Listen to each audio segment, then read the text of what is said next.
അമ്മമ്മ വന്ന് കയ്യിൽ പിടിക്കുമ്പോൾ വിശ്വജിത്തിൻ്റെ നോട്ടം ആദ്യം ചെന്നത് നിളയിലേക്കാണ്. മോനെ നിള, എൻ്റെ മോള് പാവാ. നിളയുടെ ആരോടും പറയാതെയുള്ള പോക്ക് അവർക്കിടയിൽ പ്രശ്നങ്ങൾ സൃഷ്ടിച്ചിട്ടുണ്ട് എന്ന തോന്നലിലാണ് അമ്മമ്മ സംസാരിച്ചത്.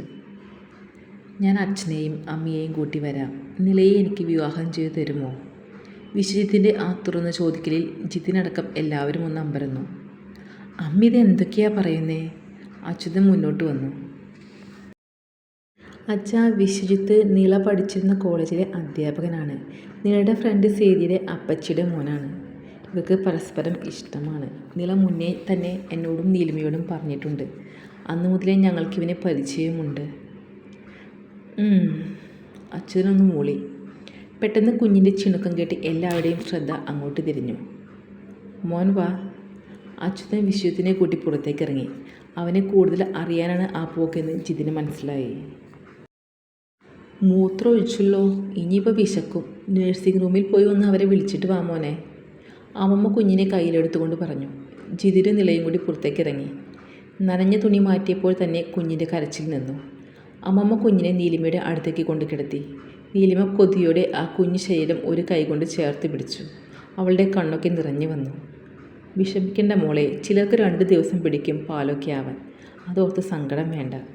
ഷീജ നീലിമയുടെ കണ്ണ് തുടച്ചു കൊടുത്തു. മോളെ, ആ കൊച്ചൻ നമ്മുടെ നിളയ്ക്ക്. വിശ്വജിത്തിനെ എനിക്കും ജിതിനേട്ടനും നല്ല പരിചയമാണ് ആൻറ്റി. നിളയ്ക്ക് അവനേക്കാൾ നല്ലൊരാളെ കിട്ടില്ല. വിശ്വജിത്തിൻ്റെ അച്ഛൻ്റെ വീട് നന്ദനിളയച്ചൻ്റെ അടുത്താണ്. ഞങ്ങൾ കുഞ്ഞിലെ അവിടെ ആയിരുന്നപ്പോൾ തൊട്ട് ഇവന് നിളയെ അറിയാം. അന്വേഷിക്കാൻ അടുത്ത ആളുണ്ടെന്ന് അറിഞ്ഞപ്പോൾ ഷീജയ്ക്കൊരു ആശ്വാസം തോന്നി. ടെൻഷനാവാൻ ഒന്നുമില്ല ഷീജ. നിള എന്നോട് സൂചിപ്പിച്ചിട്ടുണ്ട് മുന്നേ. നിളയെ ജീവനാണ് ആ കുട്ടിക്ക്. 2 നഴ്സുമാർ റൂമിലേക്ക് വന്നപ്പോൾ ആ സംസാരം അവിടെ മുറിഞ്ഞു. വരാന്തയിൽ നിൽക്കുന്ന അച്യുതനും വിശ്വജിത്തിനും അടുത്തേക്ക് ജിതിനും നിളയും ചെന്നു. അച്യുതൻ്റെ ചിരിച്ചുള്ള സംസാരത്തിൽ തന്നെ വിശ്വജിത്തിനെ ആൾക്ക് ബോധിച്ചിട്ടുണ്ടെന്ന് ജിതിന് മനസ്സിലായി. നിള അടുത്തെത്തിയതും അച്യുതൻ അവളെ ചേർത്ത് പിടിച്ചു. മോൾക്ക് വിശ്വജിത്തിനെ ഇഷ്ടമാണോ? മുന്നോട്ട് പ്രൊസീഡ് ചെയ്യാല്ലേ? നിള സമ്മതപൂർവ്വം ചിരിച്ചുകൊണ്ട് തലയാട്ടി. അപ്പോൾ ശരി അങ്കിൾ, ഞാൻ വീട്ടിൽ സംസാരിച്ചിട്ട് വിളിക്കാം. വിശ്വജിത്ത് പോകാൻ ഇറങ്ങി.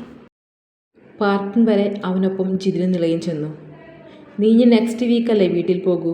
ജിതിൻ തിരക്കി. അല്ല, ഇന്ന് ലീവാണ്, ഇന്ന് തന്നെ പോകൂ. ഇവൾക്ക് ഇനി മുങ്ങാൻ തോന്നും മുന്നേ ഞാനങ്ങ് കെട്ടിപ്പൂട്ടി കൂടെ കൂട്ടാൻ പോവാ. ഇത്തിരി ഗൗരവത്തിൽ നില നോക്കിയാണ് അവനത് പറഞ്ഞത്. ഞാൻ ഇനി പോകുന്നില്ല. നിള അല്പം ശുണ്ടി പിടിച്ചു. ഉവ്വ ശരി ജിതിനേട്ടാ. നിളയൊന്ന് നോക്കിയിട്ട് ജിതിനോട് യാത്ര പറഞ്ഞ് അവൻ ബൈക്കെടുത്ത് പോയപ്പോൾ നിള ഒന്ന് ചുണ്ടു ചുളുക്കി ജിതിനെ നോക്കി. ജിതിൻ ചിരിച്ചുകൊണ്ട് അവളുടെ തലയിൽ തട്ടി. അവർ തിരിച്ച് റൂമിലെത്തുമ്പോൾ കുഞ്ഞുവാവ പാല് കുടിച്ച് വീണ്ടും ഉറക്കത്തിലേക്ക് വീണിട്ടുണ്ട്. നീലിമയെ പതിയെ എഴുന്നേൽപ്പിച്ച് നിർത്തിയിട്ടുണ്ട് നേഴ്സ്.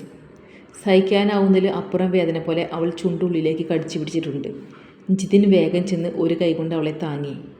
വേദന ഉണ്ടാവും നീലിമ, നടന്നേ മാറും. ജിതിന് നിളയും പിടിച്ച് ഒരു റൗണ്ട് ഒരുവിധം നടന്നു. അവളുടെ വേദന കടിച്ചു പിടിച്ചൊരു നിൽപ്പ് ജിതിന് സഹിക്കാവുന്നതിലും അപ്പുറമായിരുന്നു. അവളെ ചേർത്ത് പിടിച്ച് നെറുകിൽ ഉമ്മ നൽകുമ്പോൾ അവൻ്റെ കണ്ണ് നിറഞ്ഞിരുന്നു. ഷീജ വാരിക്കൊടുത്ത ഭക്ഷണം കഴിച്ചു നീലിമൊന്ന് മയങ്ങി തുടങ്ങിയപ്പോൾ ജിതിനും നിളയും ഒന്ന് ഫ്രഷാവാൻ വീട്ടിലേക്ക് പോന്നു. ഈ നേരം നന്ദനും സീമയും നീലിമയെയും വാവയെയും കാണാനെത്തി. കുറച്ചധികം നേരം സംസാരിച്ചിരുന്നിട്ടാണ് അവർ പോകാൻ ഇറങ്ങിയത്. പോകും മുന്നേ നിളയുടെ കാര്യം അവരോട് സൂചിപ്പിക്കാൻ അച്യുതൻ മറന്നില്ല. ഒപ്പം ഷീജ നീലിമയിൽ നിന്ന് അറിഞ്ഞ വിവരങ്ങൾ വെച്ച് സീമയോട് വിശ്വജിത്തിൻ്റെ അച്ഛൻ്റെ വീട്ടുകാരെക്കുറിച്ച് തിരക്കി. പറഞ്ഞ വിവരങ്ങൾ വെച്ച് നന്ദനും സീമയ്ക്കും ആളെ അത്ര പിടികിട്ടിയില്ല. എന്നാലും ചെന്നിട്ടൊന്ന് അന്വേഷിക്കാമെന്ന് അവർ ഉറപ്പ് നൽകി. ഒപ്പം നിളയുടെ വിവാഹകാര്യങ്ങളിൽ ഒന്നിനും ഒരു കുറവരാതെ അവരൊപ്പം ഉണ്ടെന്ന് അറിയിച്ചു. വിശ്വജിത്ത് വീടിൻ്റെ ഗേറ്റ് തുറന്ന് ബൈക്കുള്ളിലേക്ക് കയറ്റി നിർത്തി. പോർച്ചിൽ കാറുള്ളത് കൊണ്ട് അച്ഛൻ വീട്ടിൽ തന്നെ ഉണ്ടെന്ന് അവന് മനസ്സിലായി. ബെല്ലടിക്കും മുന്നേ ബൈക്കിൻ്റെ ശബ്ദം കേട്ട് വനജ ഡോർ തുറന്നു. എന്താ ജിത്തു, ഇന്ന് കോളേജിൽ പോയില്ലേ? പതിവില്ലാതെ വിശ്വത്തിൻ്റെ വരവ് അവരെ ഒന്ന് അമ്പരപ്പിച്ചു. ഇന്ന് ലീവാക്കി, അത്രമാത്രം പറഞ്ഞവൻ അകത്തേക്ക് കയറി. എന്താ വയ്യേ നിനക്ക്? ശനിയാഴ്ചയോ ഞായറാഴ്ചയോ മാത്രം വീട്ടിലേക്ക് വരുന്നവൻ ലീവ് എടുത്ത് വന്നേന്ന് പറഞ്ഞു കേട്ടപ്പോൾ വനജൊന്ന് ഭയന്നു. ഒന്നുമില്ല അമ്മേ. അച്ഛനെന്തേ? ഒന്നുമില്ലേ? അച്ഛൻ ചായ കുടിക്കാൻ, നീയും വാ. കുഴപ്പമൊന്നുമില്ല. നല്ലോണം അവനെ ആകെ ഒന്ന് നോക്കിയിട്ടാണ് വനജ അടുക്കളയ്ക്ക് പോയത്. ജിത്ത് ലീവ് എടുത്ത് വന്നേക്കണ്, എന്താവോ? അടുക്കളയിലേക്ക് നടക്കുന്നതിനിടയിൽ വനജ ഡൈനിങ് ടേബിളിനടുത്തിരിക്കുന്ന വിജയനെ നോക്കി പറഞ്ഞു. വിജയൻ ചായ ഗ്ലാസ് എടുത്ത് ഹാളിലേക്ക് ചെന്നു. വിശ്വജിത്ത് മുഖമൊന്ന് കഴുകി വരുമ്പോൾ വിജയൻ അവനെ പ്രതീക്ഷിച്ചിരിപ്പുണ്ട്. എനിക്ക് അച്ഛനോടൊരു കാര്യം പറയാനുണ്ട്, അത് ഞാൻ ലീവാക്കി വന്നത്. കാര്യത്തിലേക്ക് കടക്കാൻ അവനൊന്ന് മടിച്ചു. അപ്പോഴേക്കും ചായയും വനജയും എത്തി. ചായ വാങ്ങി കയ്യിലേക്ക് പിടിച്ചു. നീ കാര്യം പറ. അവൻ്റെ ബുദ്ധിമുട്ട് മനസ്സിലാക്കി തന്നെ വളരെ സൗമ്യമായാണ് വിജയൻ സംസാരിച്ചത്. വനജയും കാര്യം എന്തെന്നറിയാൻ വിജയൻ അടുത്തായിരുന്നു. അത് അച്ഛാ, എനിക്കൊരു കുട്ടിയെ ഇഷ്ടമാണ്. അവളെ വിവാഹം കഴിക്കണം. സ്വന്തം വിവാഹകാര്യം സ്വയം മുന്നോട്ട് വയ്ക്കുന്നതിൻ്റെ ഒരു ജാള്യതയുണ്ടായിരുന്നു അവനിൽ. നിലയുമായുള്ള നിന്റെ പിണക്കം തീർന്നോ? വനജയുടെ ചോദ്യത്തിൽ വിശ്വജിത്ത് പകച്ചുപോയി. അവൻ അച്ഛനെയും അമ്മയെ നോക്കി. രണ്ടാളും അവൻ്റെ മറുപടി പ്രതീക്ഷിച്ചിരിക്കുകയാണ്. അച്ഛനും അമ്മയ്ക്കും നിലയെ എങ്ങനെ അറിയാം എന്നൊരു ചോദ്യം അവനെ വീർപ്പുമുട്ടിച്ചു. എന്നാൽ അത് ചോദിക്കാൻ കഴിയുന്നുമില്ല. നിള സേതിയുടെ കൂട്ടുകാരി, ആ കുട്ടിയല്ലേ നീ പറഞ്ഞ പെൺകുട്ടി? വിജയൻ എടുത്തു ചോദിച്ചപ്പോൾ ഒന്ന് മൂളാനേ അവന് കഴിഞ്ഞുള്ളൂ. സേതി പറഞ്ഞു പറഞ്ഞ അന്ന് തന്നെ വനജ നിലയുടെ കാര്യം വിജയനോട് പറഞ്ഞിരുന്നു. മാത്രമല്ല വൃന്ദ ഇടയ്ക്ക് നിലയെ വിളിക്കുന്നതും വനജ ശ്രദ്ധിച്ചിരുന്നു. ആ കുട്ടിയുടെ വീട്ടിൽ സമ്മതിക്കാതെ വല്ലതും ഉണ്ടാവോ? ഇല്ല, അവർക്ക് ഇഷ്ടക്കുറവില്ല. നിലയുടെ അച്ഛനും അമ്മയും 4-5 വർഷം മുന്നേ ഒരു ആക്സിഡൻറ്റിൽ മരണപ്പെട്ടു. നില ഇപ്പോൾ അമ്മയുടെ വീട്ടുകാർക്കൊപ്പമാണ്. നിലയുടെ ചേച്ചി വിവാഹം ചെയ്തിരിക്കുന്നത് മാമൻ്റെ മകനാണ്. അവരെക്കുറിച്ച് കുറച്ചൊക്കെ അറിയാം. അവർ മുന്നേ ചാലക്കുടിയിലായിരുന്നല്ലേ? ഹോട്ടലൊക്കെ തുടങ്ങിയതിൽ പിന്നെ ആവും അല്ലേ ഇങ്ങോട്ട് മാറിയത്? അതെ, വലിയ ഉറപ്പില്ലെങ്കിലും അവൻ അതിനും മൂളി. വനജ പറഞ്ഞറിഞ്ഞതിൽ പിന്നെ വിജയനും നിളയുടെ ഫാമിലിയെക്കുറിച്ച് ചെറുതായി തിരക്കിയിരുന്നു. നാളെ പോകണോ അവിടേക്ക്? ലീവ് എടുത്ത് വന്ന് ഈ കാര്യം പറയണമെങ്കിൽ എന്തെങ്കിലും കാര്യമേ ഉണ്ടാകുമെന്ന് തോന്നി വിജയന്. അത് വേണ്ട അച്ഛാ, നിലയുടെ ചേച്ചി നീലിമ ഡെലിവറി കഴിഞ്ഞ് ഹോസ്പിറ്റലാണ്. അവർക്ക് ഹോസ്പിറ്റലിൽ നിന്ന് വന്നിട്ട് പതിയെ പോവാം. ഇത് പറയാൻ വരാൻ വേണ്ടി മാത്രം ലീവ് എടുത്ത് വന്നതാണോ നീ? വനജയ്ക്ക് പിന്നെയും സംശയം. അല്ല, ഞാൻ വാവയെ കാണാൻ ഹോസ്പിറ്റലിൽ പോയിരുന്നു. അപ്പോൾ നിലയുടെ അമ്മമ്മയോടും മാമനോടും സംസാരിച്ചു. അവരധികം നീട്ടിക്കൊണ്ട് പോകണ്ടെന്ന് പറഞ്ഞതുകൊണ്ട്. ആ കുട്ടിയെ തിരിച്ചു പോവോ? പുറത്തെവിടെയോ അല്ലേ ജോബ് പറഞ്ഞേ? ഇല്ല അമ്മ, അവളിനി തിരിച്ചു പോകുന്നില്ല. ജോബ് റിസൈൻ ചെയ്തു. ഇനി ഇവിടെ നോക്കുള്ളൂ. നീ നോക്കിയിട്ട് എന്താണെന്ന് വെച്ച് പറ, നമുക്ക് അവിടെ ചെന്ന് കണ്ട് സംസാരിക്കാം. വിജയൻ പറഞ്ഞു കേട്ട് ആശ്വാസത്തോടെ വിഷയത്ത് റൂമിലേക്ക് എഴുന്നേറ്റ് പോയി.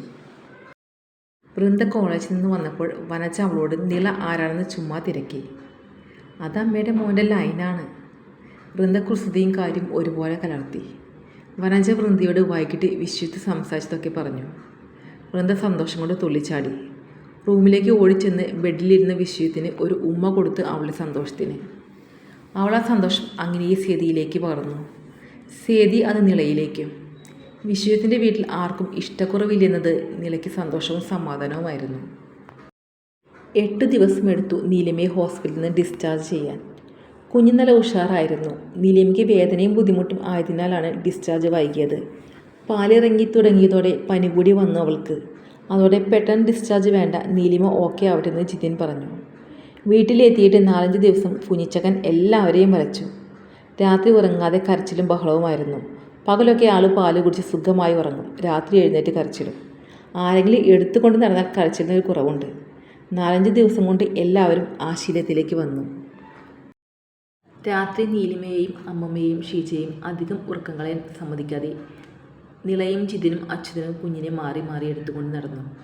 നീലിമയുടെ കാര്യങ്ങൾ നോക്കാൻ ആരെയും നിർത്താൻ അമ്മമ്മ സമ്മതിച്ചിരുന്നില്ല. അമ്മമ്മയും ഷീജയുമാണ് നീലിമയുടെയും കുഞ്ഞിൻ്റെയും കാര്യങ്ങൾ നോക്കുന്നത്. അതുകൊണ്ട് തന്നെ രാത്രി അവർക്ക് റെസ്റ്റ് കൊടുക്കാൻ ബാക്കിയുള്ളവർ പ്രത്യേകം ശ്രദ്ധിച്ചു. ദിവസങ്ങൾ പതിയെ നീങ്ങിക്കൊണ്ടിരുന്നു.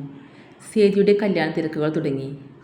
അതോടെ കഴിഞ്ഞ് വിശ്വജിത്തിൻ്റെയും നിളയുടെയും കാര്യത്തിലേക്ക് കടക്കാമെന്ന് ഒരു തീരുമാനത്തിൽ ഇതിനകം എല്ലാവരും കൂടി എടുത്തിരുന്നു. വീട്ടിലെത്തിയിട്ടും നീലിമയ്ക്ക് ബുദ്ധിമുട്ടുകൾ ഏറെയായിരുന്നു. അതിനാൽ ജിതിൻ തന്നെയാണ് വിശ്വജിത്തിനോട് സാവകാശം ചോദിച്ചത്. അന്ന് കണ്ടതിൽ പിന്നെ ഇടയ്ക്ക് നില വിളിക്കുമ്പോൾ സംസാരിക്കും എന്നല്ലാതെ വിശ്വജിത്തിൽ ഒരു പിണക്കം ബാക്കി നിൽക്കും പോലെയായിരുന്നു പെരുമാറ്റം. നിലയ്ക്ക് അത് വലിയ സങ്കടമായിരുന്നില്ല. അവൾ ചെയ്ത പ്രവൃത്തി വെച്ച് നോക്കുമ്പോൾ ഇത് ന്യായമാണെന്ന് അവൾക്ക് തന്നെ സ്വയം തോന്നിയിരുന്നു. സേതിയുടെ കല്യാണ തിരക്കുകളിലേക്ക് നിലയും ചേർന്നു. തുടരും. സ്നേഹത്തോടെ, അഭിനവി.